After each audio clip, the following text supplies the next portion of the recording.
about list, and we had a very good coverage on lists, right, friends?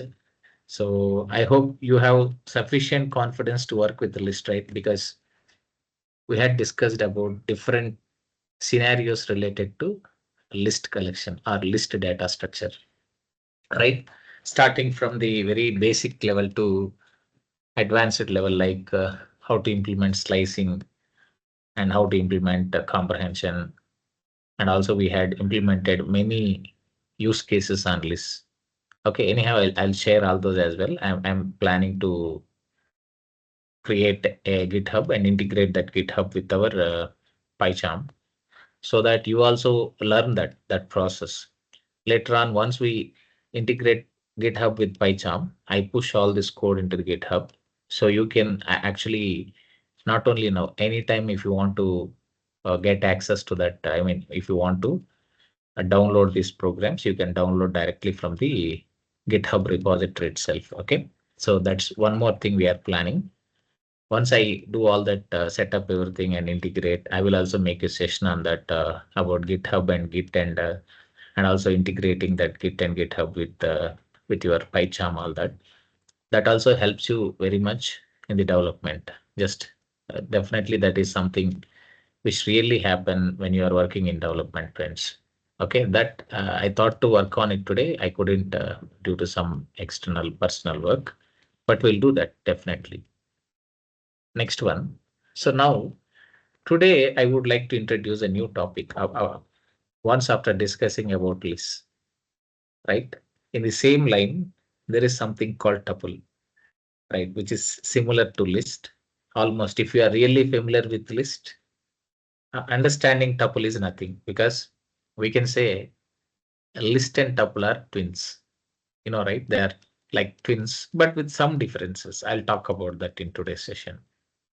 And also, one more important update or announcement for you. I mean, something which helps you. I'm sharing very useful content in our WhatsApp group. Whenever you have time, please go through that. I'm sharing only to make sure that benefits the whoever that is there in that groups. Some people know the importance of that. Many people doesn't know about, if I'm not wrong. But still, because you are in the session, right? So that definitely helps you, friends. My humble request is just see which helps you and go through that also. Because I shared some differences between list and tuple, and also I shared different ways to reverse list, different ways to build some data structures, all that. Definitely, if you just collect all that and gather all that useful information, and if you can work on that, it helps you a lot, friends. Just an FYI. FYI means for your information. That's all, friends. Now getting to the topic of lists. As I discussed about lists, right? As into the tuple, sorry. No, these are like twins. Like list and tuple are like twins. Difference is, let's just first conclude, summarize. Let's have a points to remember on list so that we can say, apply the same for tuple as well.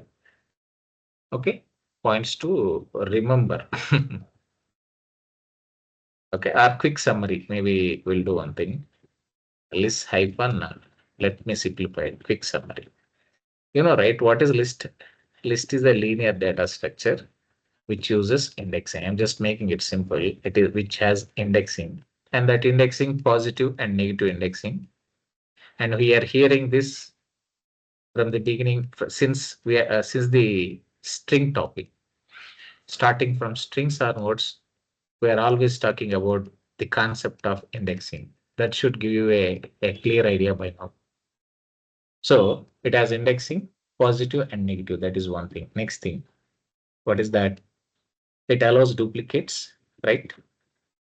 And very another important thing is what list is immutable data structure. I'm just saying, just writing as DS.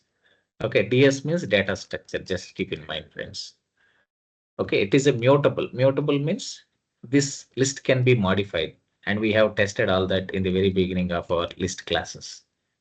Okay, duplicates are allowed. We can have duplicates in list, friends. Just a minute.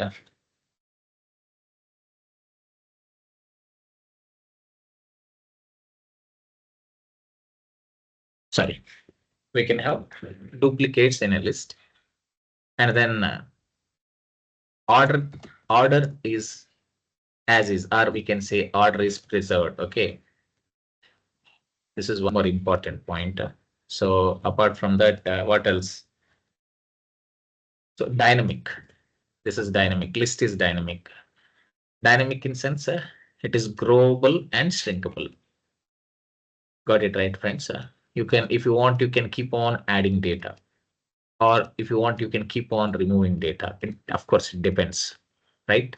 So that nature of any data structure, we call it as dynamic. Dynamic means something growable and shrinkable. That's called dynamic. Okay. Simply speaking, it's growable and shrinkable. Shrinkable means if you remove something, it should contract or it should shrink. It should reduce. If you add something, it should grow. That size of that list should grow. So that nature of any data structure, we call it as dynamic data structure. Okay. So these are all important points or quick summary about the lists. And we had done a lot of use cases, or we have done multiple projects on lists. Each program, if you think as one project, we did number of programs on lists, right? I think if you look at the pie chart, you understand these are all use cases we build on lists. You can see here at least some 10-15 projects we built only on lists here. So that itself should give you a deeper understanding about lists, but we are not going to stop there.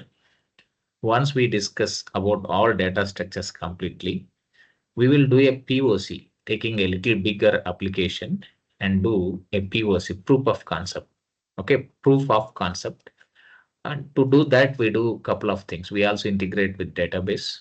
Apart from integrating database, I by the time we do all that POC, I want to have a GitHub also set up so that you have end-to-end programming environment. So that helps you to get a bigger and deeper idea about development, not only understanding the concept or the topic, but also understanding like how we can implement it, apply it, having some environment is also very important. That we set up all that, and I will also involve all of you into that so that you can also do the same. And we create a POC using all data structures. That is an FYI again. So a quick FYI for your information. This is something we use in our mail things regularly. Right? Next, that's the idea. This is all about quick summary about lists. Now, same thing, almost all features or characteristics are same for tuple as well. What is that? Except few things. So what is that? First thing, the difference is tuple is not mutable. Tuple is immutable data structure. It is same as this one. It is same as what? List. But the difference is tuple is immutable, list is mutable. That is difference between list and tuple, friends. Next one. Another important thing is other things are same. Tuple also allows duplicates, right? And then tuple also has indexing. It is also a linear data structure which has indexing. You can have positive and negative indexing even for a tuple. Using that indexing, you can extract elements from a tuple, right? Or right, to do that selection or extract elements from tuple, you can use this index difference. Okay. Apart from that, again, insertion order is even preserved in tuple.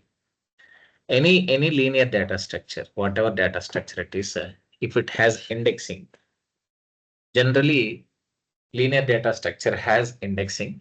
When a data structure has indexing, then the this insertion order is preserved, friends. So there won't be any change in the insertion order. Just keep in mind, friends. Okay. Any data structure which has indexing, all those data structures preserve insertion order. Just keep in mind. Okay. Means in whichever the order you are adding elements, in the same order you can extract elements or you can print elements. Okay. That is the point here, friends. So that's all. Next one. Order is preserved. Fine. Next. I don't think tuple is dynamic. It is not dynamic. Again, tuple is not dynamic because the limitation for tuple is it is immutable. As it is immutable, you cannot add elements to a tuple or you cannot delete elements from a tuple like how we did for list. If you look at list, we did many programs where we added elements to list through append or insert. Also, we did couple of programs to remove elements from a list using remove method or pop methods. But we don't have any such methods in tuple. If you look at tuple class, we don't even have such methods to add elements, to remove elements, to sort elements. Right? Sort, I think we can do on tuple. I'm not sure. We should check on that. So yeah, I don't think we have direct sort on tuple again. Yes, because we cannot modify tuple, right? All those things doesn't exist in tuple. You got clarity? See, if you look at tuple or list, both are almost same, except in few characteristics. One is the immutable thing. Second one, it's not dynamic. Maybe you can also quickly check in Google. Just a quick check. Is tuple, just for your clarity, I'm just typing here, is tuple immutable?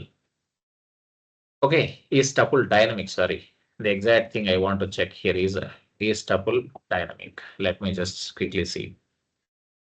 Mutable thing, we are very clear on that. We don't need to again check into the okay dynamic. I mean mutable nature of tuple or list. Okay, we are very clear on that. So definitely it's not dynamic. You can see here. If you cannot grow or shrink, then it's not dynamic. That's the simple idea, friends. I don't need to even Google. Just for only having much more better understanding, I'm just trying to get that point. Let me show you from our chat bubble. Okay.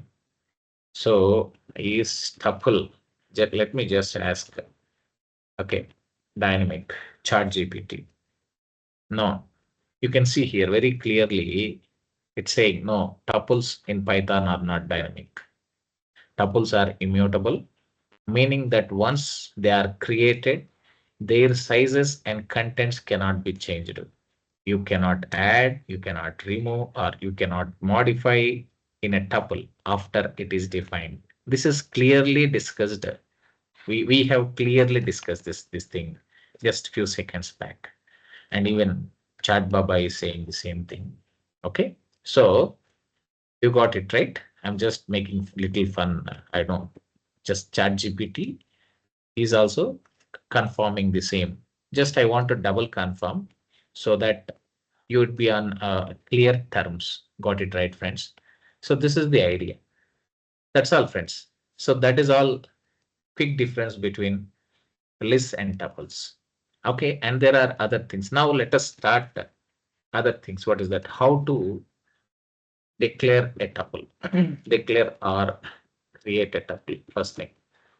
Okay, so we already know after working with right couple of data structures like string and like list, by now we should know, we have some basic idea how to build a list, right? Different ways of building list or creating list or declaring list, all that we had discussed, friends.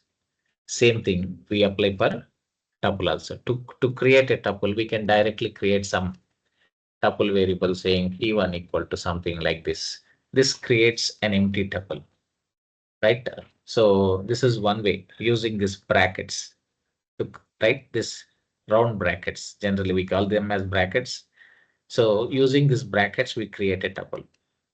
This creates empty tuple, right? Generally, this is one thing. So that simply we can say we can create a tuple like this, tuple underscore name equal to give some name, and then inside this you can put some values, val1, val2, comma, val3, something like dot dot dot. Okay, this is how we create a tuple, friends. I hope you are clear with this. So this is a simple syntax. For example, we can create tuple like this, just some t1 equal to inside tuple. You can pass some elements. You can, this is heterogeneous. Of course, one more point. If I should add for both a list and tuple, this is heterogeneous. Hetero means we can add different types of data. Even tuple is also What is that? Even tuple is also heterogeneous, friends. Okay, even that is heterogeneous. Now, this, if you want, you can add different types of data to a tuple. Here, all values are int type or integer type. But if you want, you can add, what is that, friends?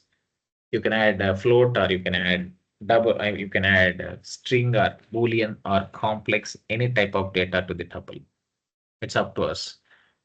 But this is a quick example, simple example, how to create a simple tuple, right? But even tuple is heterogeneous. If you want, you can add different types of data to a tuple. That's the idea, friends. Now, this is one way of creating tuple, right? Using that bracket and passing some values. This is how we can construct a tuple, simple tuple. Suppose there is one more thing, another way. What is that? So approach to, or this is one way. So first, this is first way, or you can add whatever you want. Okay. Next, another way, second way. How do you create tuple using a built-in method, which also acts in acts as conversion method. I'll show you here. You can see again some tuple underscore name equal to, you can use a built-in method tuple, and this creates empty tuple. That is one thing. Generally, just creating empty tuple doesn't help us much, because you cannot add elements to a tuple, or you cannot delete elements from a tuple. Just creating empty tuples, like how you create lists or dictionary or sets, is not going to help us. Okay, but a quick idea. This creates empty tuple, right? So that is one thing. Second thing, this also acts as conversion function. What is that? Conversion. You pass a list to tuple, that list gets converted to tuple. You pass a set to tuple, this function or this method, this converts set to tuple. You pass dictionary to the tuple, it converts dictionary to the tuple. You pass string to tuple, even that string is converted to tuple. Right? You got it, right? These kind of methods, just remember, they also act as conversion functions. Okay.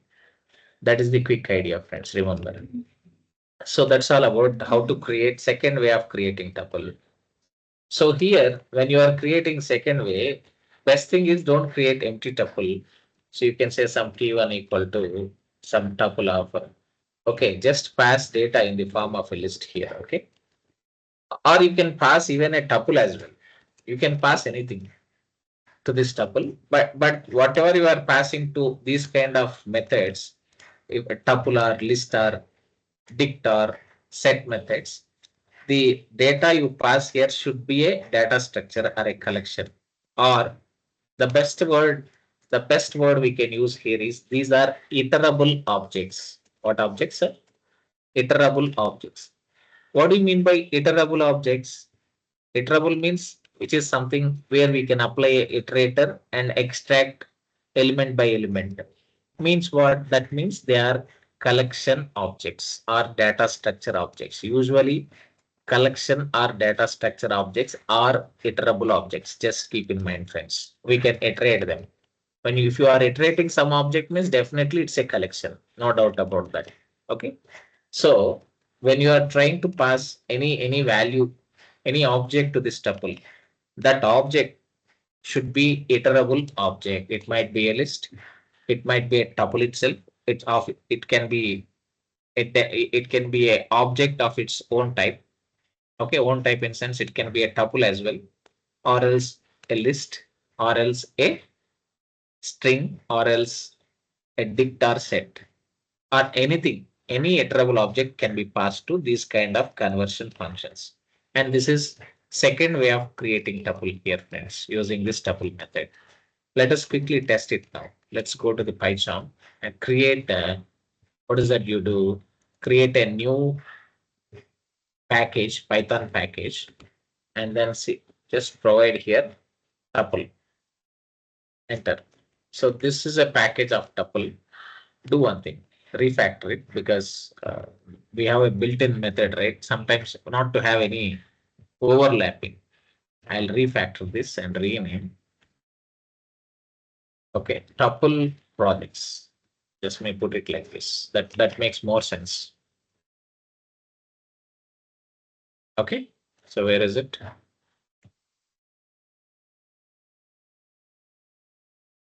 Okay, created. You can see here that is created here. Right click and then new first program inside tuple project. So tuple intro.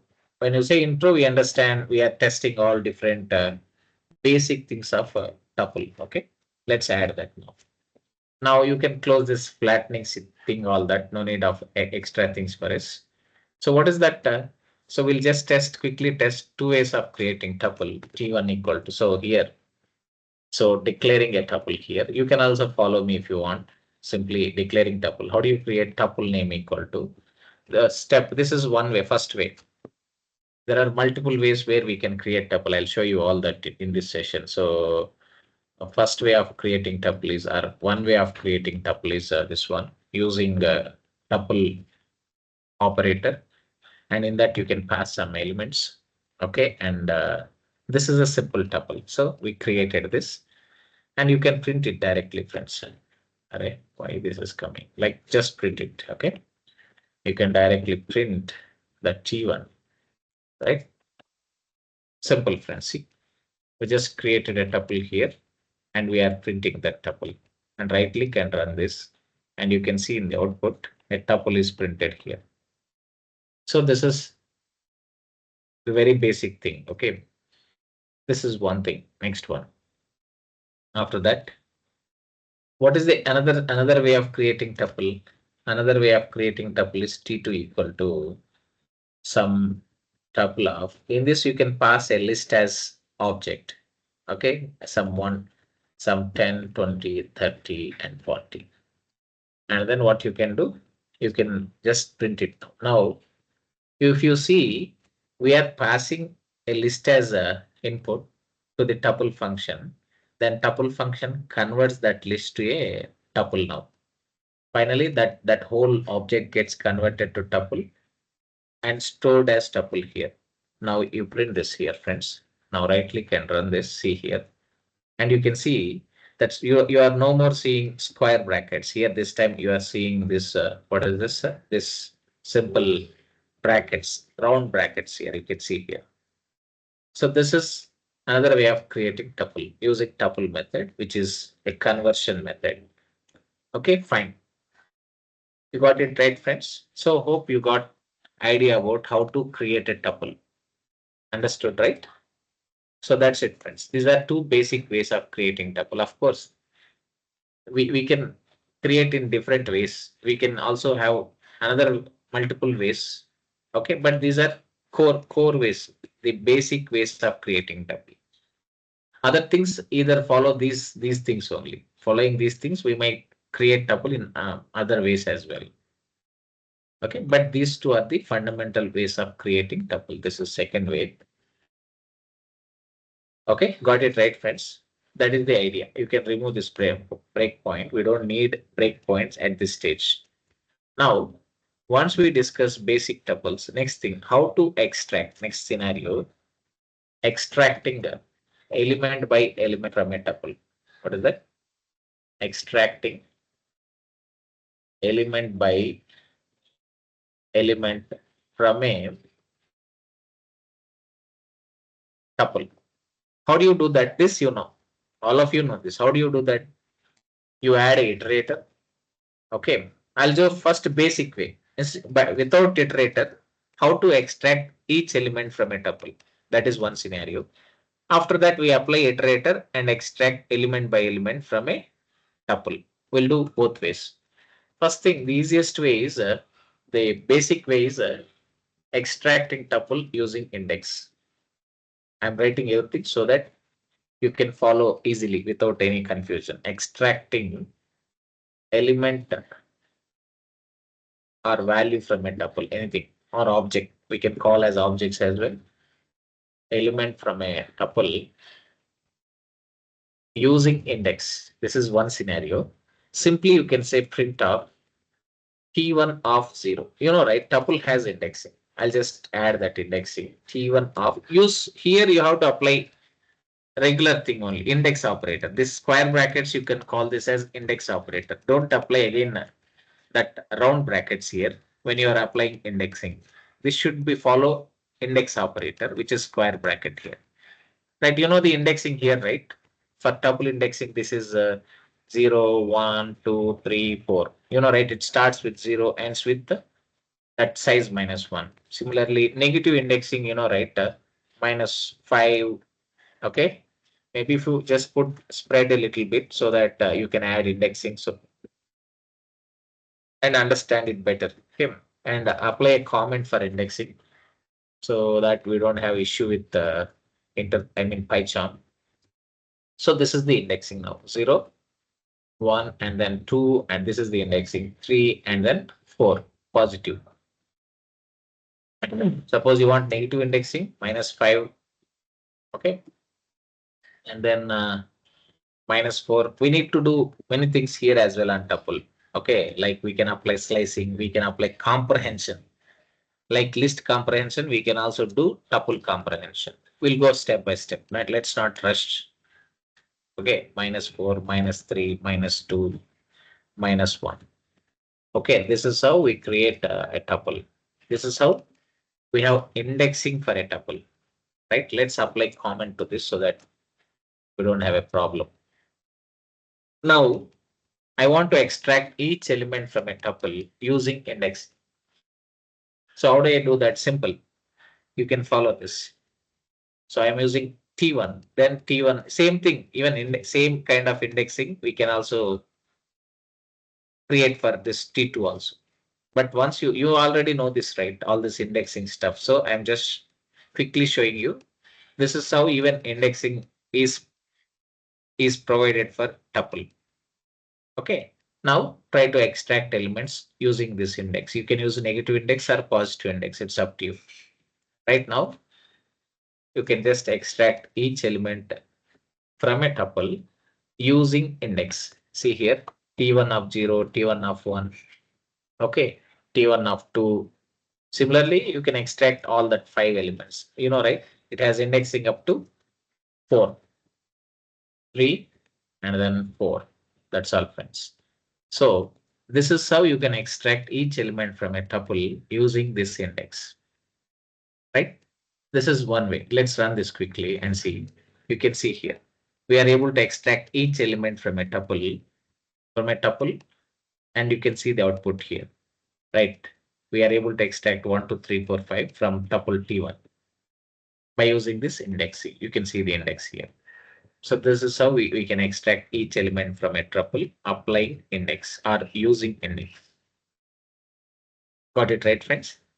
Next after that is one more thing is extracting element by element from a tuple using iterator. When we say iterator, in most of the cases, we use for loop. Okay, so for I in some tuple of what is that? Sorry, T1. For I in T1, then what is that? You should do print of I here. That's all. And this is iterating a tuple using iterator here, element by element. So generally, when you are working in a project, you mostly don't follow this process. You don't try to extract element by element using index. This becomes very tedious process, very difficult process. So we always follow using, we try to extract or iterate a tuple or list or dictionary or anything by using iterator, which is nothing but for iterator. In most of the cases, we use for iterator. In very few cases, we might choose while, because I don't remember using while in my code for most of the automations I work.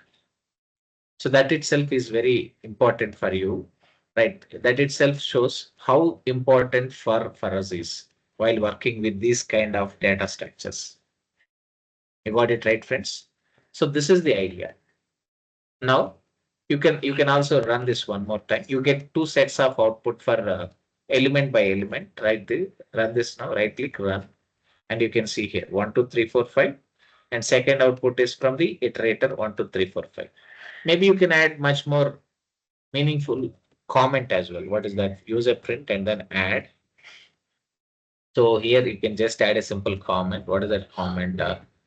Output from iterator. Okay. You can just add a simple comment. What is that comment? Output from iterator.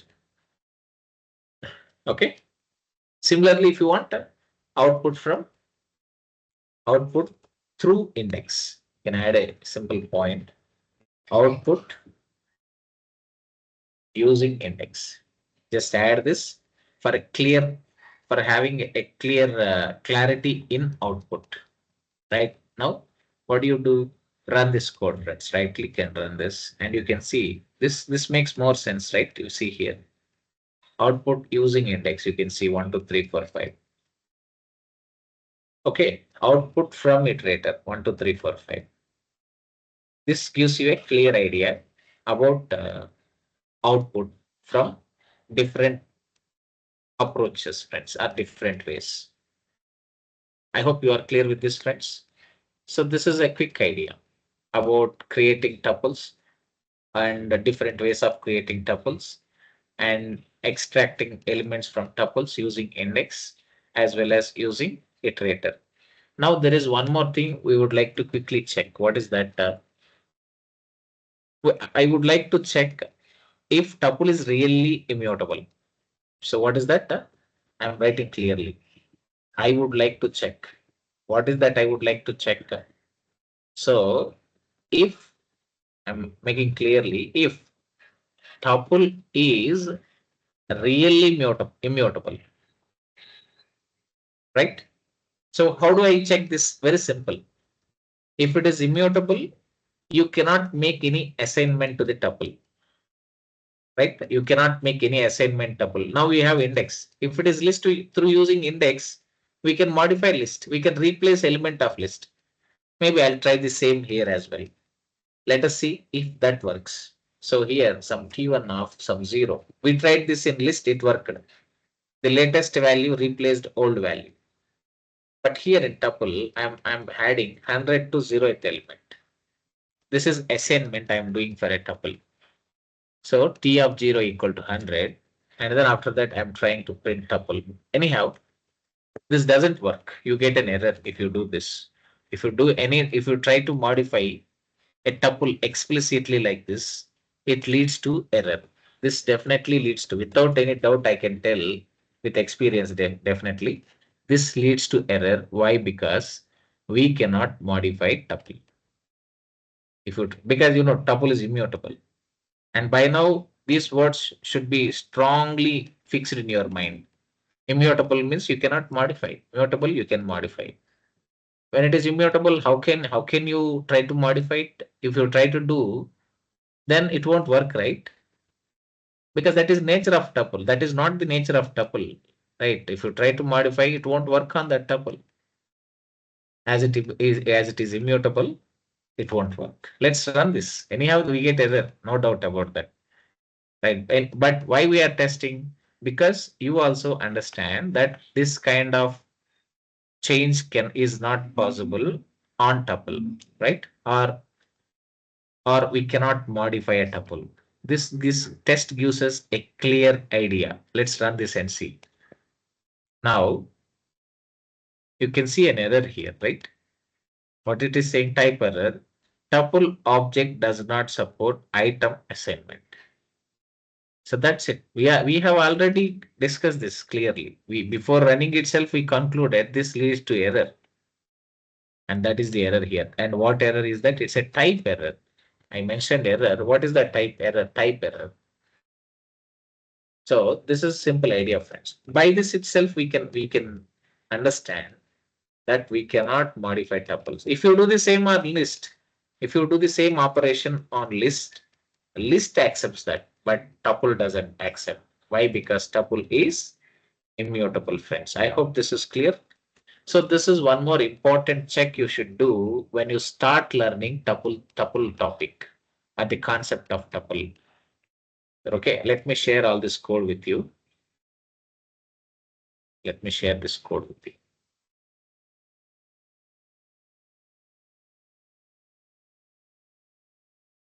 Okay, maybe you can test it yourself, friends. Okay, test the code yourself. Now, after this, what is the next one? We have got some introduction towards tuple. Now, what is that we should do? We should understand, after understanding all this, getting an idea about all this process. Okay, what we can do is we can discuss the topic of next one, methods of tuple. So let's understand APA. What methods are there in tuple class? Anyhow, like any other data structures like string or list. Okay, tuple is also a class. All these are built-in classes. What is tuple? One more important point is what is that? Tuple is also a class. All these are classes, right? It is a class. When something is a class, right? Even list is a class. We don't have any issue with list also. Even list is what? List is a class. These are all built-in classes or predefined classes in Python. Okay. So now, what is the point here? Methods of tuple. We had discussed like methods of string class and methods of list class. Similarly, we should discuss methods of tuple. Let's go and check that now. Now you come here. We just created two tuples. Use any one tuple name here. Right? Come here. You say T1 dot. When you say T1 dot, it shows all the methods that are present in that tuple class. Using the tuple name, when you apply dot on that tuple name, it gives you list of methods that are present in the tuple class because PyCharm has that intelligence. That intelligence helps us, not intelligence, intelligence helps us to see all that metadata. Metadata means everything that is present in the list class. Okay. So here you can see we just see only two methods in tuple class, count and index. You don't see any other methods like add method, remove method. Okay. You can see here, these are all magic methods. You can ignore for them for now. But the actual methods without any underscores, you can see just two methods here, count and index. Right? Count, index, what is the purpose of count, what is the purpose of index, we know, we had discussed that. Anyhow, I'll quickly again recap it. But how many methods are there in this tuple class? Just two methods. Why? Because tuple is immutable. You cannot do anything else on tuple like add or remove or sort or reverse or all that is not all that is what is that restricted on tuple. Okay, all that is restricted. So when it is restricted, you cannot do all that on tuple, friends. You got it right because it is immutable. Again, why? If you ask a question, why means because it is immutable. So how many methods are there just in a tuple class? What is that? What methods are there? Tuple class just have two methods. One is count, the other one is index here. And you can apply that length method, min, max, all that methods you can apply. Any, all, and then sorted. You can apply all that explicitly. Okay, sorted, I don't think it directly work. We'll test it one by one, nothing to worry. Let's quickly test this T1 dot. Count. Count means it gives number of occurrences of some element. Anyhow, in both of our tuples, we don't have duplicate elements. Of course, tuple allows duplicate elements. Maybe for testing purpose, for getting count, what I do is let me add few duplicate values. 1, 2, 3, 4, 1, 2, 3, 1, 2, 3. Right? We have duplicates as well in tuple now. So I'm trying to find count of someone. When I pass 1, right? How many occurrences of 1 is present in tuple here? 1 is occurring for how many times? It occurred for 3 times. So count should return 3 because the purpose of count is it returns number of occurrences of some element here, some value. Here we are passing 1. 1 is occurring for 3 times. So when I print it, Okay, I can simply directly print off. Okay, the count is simply, and then this flower bracer or placeholder dot format, and then you can pass this count to that format method. Okay, now run it, friends. Right click and then run this. So somewhere a small, okay, maybe what is it? I closed one more closing processor is required. No, now it should fine. It should be fine. Let's run this now. Okay.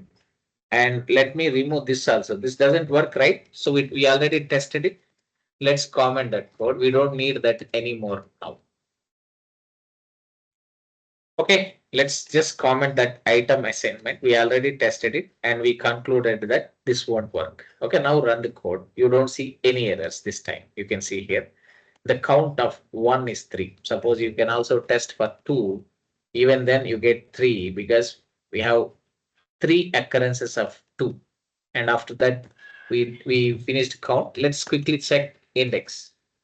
Index is simple, right? Suppose I want T1 dot, if you want to dynamically get index of 2, right? It gives first occurrence of that 2. Okay, there are 3 occurrences. If I run this, you get the first occurrence of 2.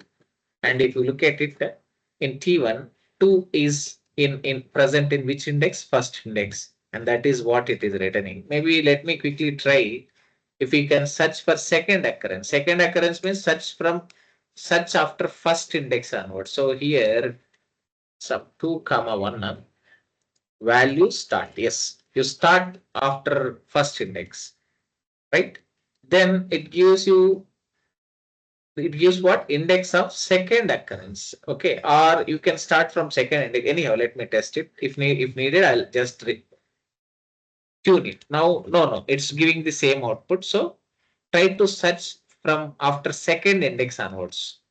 Sorry, try to search from second index, not from first index. Search from second index. Just change this. Okay, start. What is the start? Here first occurrence of 2 is present in first index. So I am trying to search from second index onwards. Then it gives you second occurrence of index of second occurrence. You got my point, right? Now run this now. Correct. Right click and then run this. Now you can see value change it, right? Now what is this? This time I am trying to get what is that? Index of second occurrence of this 2.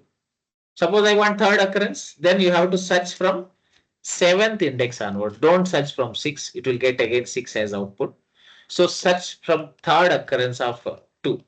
Then from where you should do that search, you have to search after the second occurrence. Second occurrence is in sixth index. So then you have to search after sixth index, which is nothing but 7. Just that you pass here as start. Then you get what you get.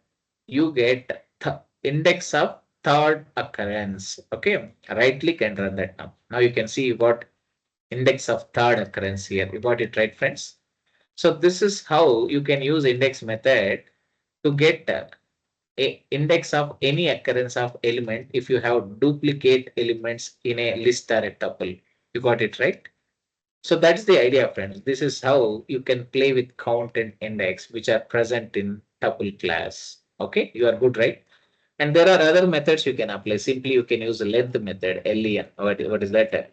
If you want to find number of elements in a tuple, okay, the length of tuple is, you can apply this.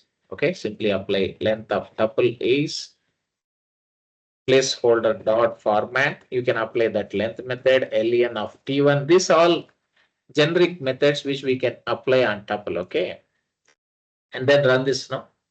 You get length of tuple. After length, you can apply max method, min method. These are those methods, those generic methods you can directly apply on these kind of data structures. Okay. You don't need to, they are not present in these classes, inside tuple class or list class or any classes. They are common methods which you can directly use or apply on these data structures. Now again, I want to find min element in a tuple. So what do I do? min of, simply I can say min of that tuple name.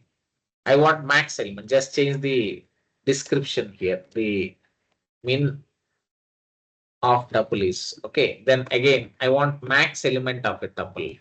So here max of tuple, okay, is then what I can do, max of tuple T1. That simply just use max method. That gives you max of tuple. Okay, that tuple name. Next, let me try. I want to do a sorting on tuple. Let's see if that works. This is not actually internal sort. This is something extra. You can see there that sorted. I am using sorted method on tuple where I am performing external sort, not internal sort, because we don't have internal sort method in a tuple class. But I am trying a sorting on tuple as well. Let's try this and run this now. And you can see all that outputs. Length, you can see the length of tuple is 11, the tuple T1, the min of tuple is 1, the max of tuple is 5, and finally here just change this sorting, right? So the sorted tuple is, let's run this now. Now you have proper description for each print. Now, so yes, this is getting sorted, tuple getting sorted, but you have to observe the output carefully. You know, from the discussion what we had today, tuple is immutable. We cannot modify tuple. Then sorting should not be applied on tuple. You got my point, friends? So point is very clear. Sorting is or cannot be applied on tuple. On tuple. Okay. Then you ask me a question. Might be this might push you into a confusion. What is that confusion? Manoram told that there is no, we cannot modify tuple. Then how come he applies sorting on tuple? Because sorting changes the values inside tuple, right? You might have this question, and this might push you into confusion. Then even now, we didn't modify tuple here. Tuple is not modified. You see the output here properly, friends. Yes, data is sorted, that is there in the tuple. All this data is sorted, which is there in the tuple.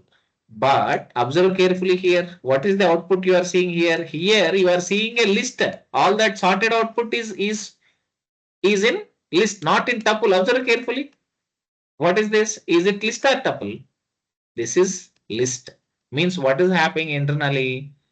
Internally, this tuple is converted to list and sorting is applied on that list and then that is displayed here. Means what? That change is not directly applied on tuple. You got my point, friends? So what is the process happened internally? This is what happened. I'll show you step by step. When you say sorted of T1, what happened internally? Internally, your interpreter converted tuple to what? Tuple to list. Some list one equal to, it did this. What is that? Some list one equal to, you know, this list method is a conversion method. To that internally it passed this list. And this list converts that tuple to list. Now, once it is converted to the list, list is mutable and you can do whatever you want on list. You can add elements, you can remove elements, you can sort elements, you can do whatever you want on list. And that is what happening here. Now, what it internally do, again, it will apply sort on that. Maybe you can directly apply external sort also. Once that list is converted to, so once that tuple is converted to list, friends, then it applies sort. Maybe you can also use the external sort directly, something like sorted of list one. This works directly, even you can pass it like this.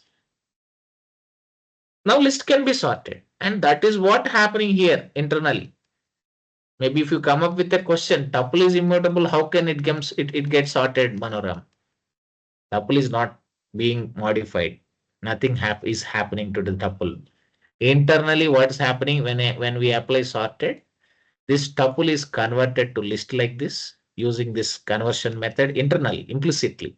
All that is done by the interpreter itself. And then again, that list is sorted internally. And finally, what happens when we print this list? Suppose you see here, print of list one after applying sorted. right? Again, as maybe this is a temporary sort, so you have to reassign this to list one. Again, reassign. Otherwise, I'll show you. Temporary sort means what? Suppose you print list one now. Also, see this all already gets sorted. No doubt about that. Here, let me run this now. And still, what is that? After applying sorted on list one, still you are seeing unsorted list as output. Why? Means that does that mean that is sorting not implemented? Definitely, answer is yes, sorting is implemented, but this is external sort. That sort is a temporary sort on list one. So when you apply this kind of explicit sort, you should reassign that result to some variable. Maybe you can put some list two if you don't want to disturb original list. Now you print list two. As you have tried to preserve that sorted list into list 2. Now list 2 is will be a sorted list. What we did, whatever list we sorted, we tried to store all that result, sorted result into list 2.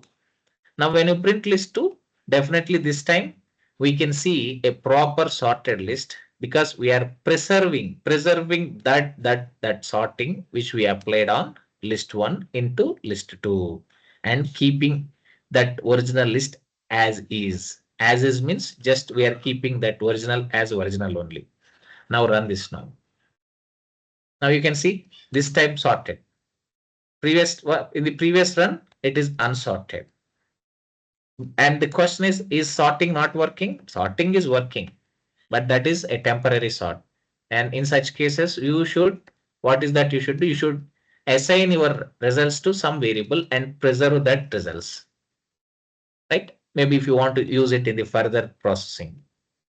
Finally, you can see now, whatever the sort happened here, you see this. Same sort is also happening on list one.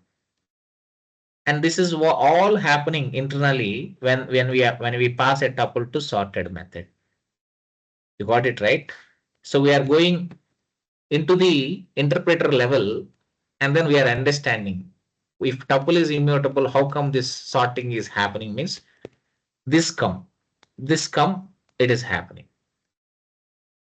You got it right, friends. This should give you a clear picture about what, friends, how this tuple gets sorted. Now, is tuple really getting sorted? Tuple is not getting sorted directly. There is indirectly sorting is applied. Tuple is converted to list. On that list, sorting is applied. Finally, in the output also, you see that is returned as a list only. It is not sharing this as tuple. Suppose you ask me, Manoram, I want this in the form of a tuple. I don't want this as a list. Of course, let it be the list. But now, finally, again, I want this result back as a tuple. Very simple, right? All these are simple things. Just do one thing then. If you want to store all this in the same T1, if you want to assign to same T1 equal to simply you can say tuple of what is that you should do? You copy this sorted of T1 and you just pass that to this. There are multiple ways. One thing is step-by-step approach is simple. Take that sorted method, okay, and to this sorted method, pass this. What is that you should do?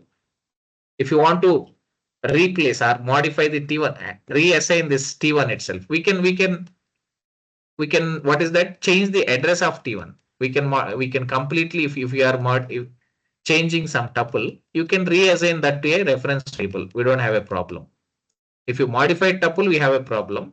But assigning a whole new tuple to a reference doesn't have any issue. You got my point, right? So here, right, you pass T1 and sort it and again assign that same result to the T1 itself. Right? If you want that, just do this. That's all. Now what happens? Here, this time T1 becomes what? It is not a tuple anymore. This becomes what? This becomes a list.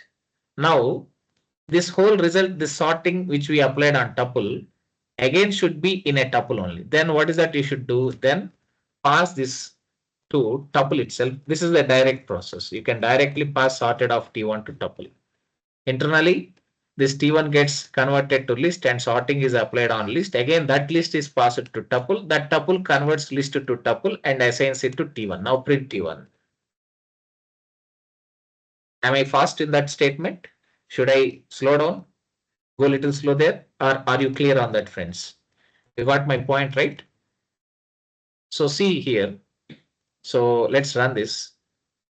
See the last two outputs. Here you can see again, this time tuple is sorted.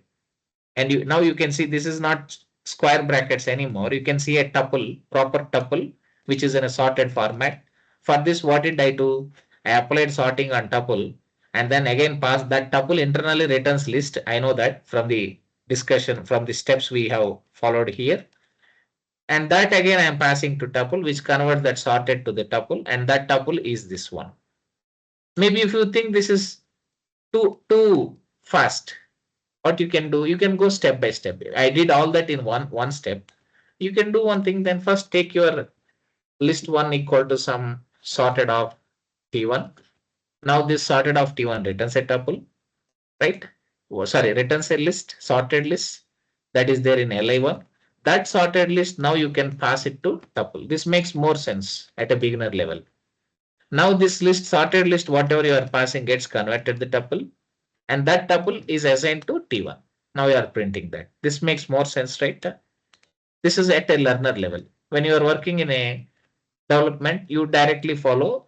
We merge these two steps into one step. That's all. That's how we do when you directly work into development, friends. Okay. Finally, run this. You see the same output. You don't see any difference in the output. Only thing is that single statement we broke down into two steps. That's all, to make it more clear for us. Got it right, friends? This is all about important things about tuple. Tomorrow, what we do is we apply slicing on tuple and few more couple of projects on tuple, merging both list and tuple together we do in tomorrow's session, right? That gives you a deeper understanding about all these data structures. Maybe we can use string also. Let's use whatever we have covered, covering all these data structures. We create couple of projects. That projects help you to understand, to deeper your understanding. Okay. So that's all for today, friends. I'm just sharing this code also with you, whatever we created now. I hope you got a clear idea about all these things, right? Are you good with all that? And any questions? I'll take it now. Else, what we do? We connect back tomorrow and we try to get more on tuple slicing, tuple comprehension, and one more is what? And some good projects on having for having a deeper analysis on tuple. Got it right? So that's it, friends. I am stopping this recording here.